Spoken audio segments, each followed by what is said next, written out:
저희 연합뉴스TV는 시청자 여러분들의 대선에 대한 높아진 관심을 예리하고 깊이 있게 해소해드리는 대선 상황실 코너를 마련했습니다. 박진영 기자가 전해드립니다. 시시각각 변하는 대선의 중요 이슈와 현장 분위기를 전해드리는 대선 상황실 박진영입니다. 큰 정부, 작은 정부 논란이 한창입니다. 단순한 크기 문제가 아닌 국정의 방향을 정하는 문제. 큰 정부는 정부가 적극적으로 나서서 문제 해결을 하겠다는 것이고, 작은 정부는 정부의 역할을 최소화해 문제를 해결한다는 것입니다. 세계적으로 작은 정부라는 개념을 널리 알린 사람은 미국의 레이건 대통령입니다. 1981년 취임과 동시에 내걸은 2대 정책 과제는 강력한 미국과 작은 정부. 그 내용은 사회복지사업, 교육 등을 개인의 노력에 맡기고 그것에 관련된 지출을 줄임과 동시에 세금을 경감해서 민간의 활력을 높인다는 것이 주된 내용이었습니다. 우리나라에서 김영삼 정부가 작은 정부의 출발이었습니다.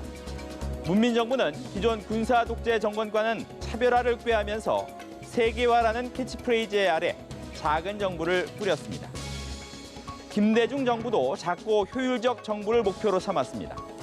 IMF라는 위기 상황에서 부총리제 폐지, 공무원 정원 축소 등 기업 같은 효율성을 중시했습니다. 노무현 정부는 다른 정부에 비해 조직 개편은 적었지만 위원회가 많이 만들어졌습니다. 다양한 대통령 직속위원회, 장관급 위원회가 생기면서 위원회 정부란 말도 나왔습니다. 이명박 정부에서는 다시 한번 작은 정부, 실용 정부를 내세웠습니다.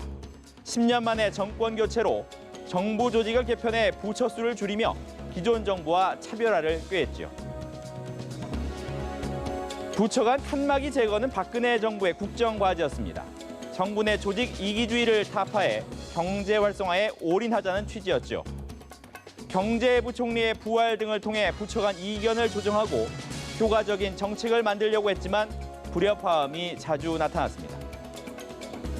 이처럼 우리나라 정부 조직은 정권이 바뀔 때마다 쪼개고 합치고를 반복했습니다.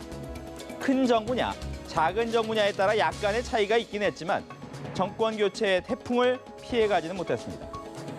이번 대선 정국에서도 상황은 마찬가지입니다. 대선 후보들은 다음 정부 구성에 대한 큰 그림을 그리고 있습니다. 그 바탕에는 경제 문제를 어떻게 바라보고 어떻게 풀어낼 것인가라는 답이 깔려 있지요. 문재인 후보와 안철수 후보는 곳곳에서 대립점이 나타납니다. 대표적인 것이 바로 정부의 역할. 앞에서 끄는 정부냐, 뒤에서 미는 정부냐. 두 사람은 전혀 다른 생각을 하고 있습니다. 기업의 일자리 능력이 소진된 상황이라면 정부가 먼저 마중물 역할을 해야 한다고 판단했습니다. 경제 살리기와 일자리를 만드는 것은 민간과 기업의 몫인 겁니다. 튼튼한 기반을 만들어주는 것이 정부의 역할입니다. 이런 차이는 청와대에서 일한 경험이 있는 문재인 후보와 사업가 출신 경험을 바탕으로 한 안철수 후보가 느꼈던 정부의 모습이 달랐다는 것을 의미하기도 합니다. 지금 정부 부처에서 일손이 손에 잡히지 않는다라는 이야기가 있습니다. 새로운 정부가 들어서면 정부 조직을 가장 먼저 바뀔 것이고, 그러면 업무도 조정될 수 있기 때문입니다. 기존의 정부와 차별화한다는 것도 중요하지만 업무의 연속성은 어떻게 확보할 것인가, 여기에 대한 고민도 함께 해줬으면 좋겠습니다. 지금까지 대선 상황실이었습니다.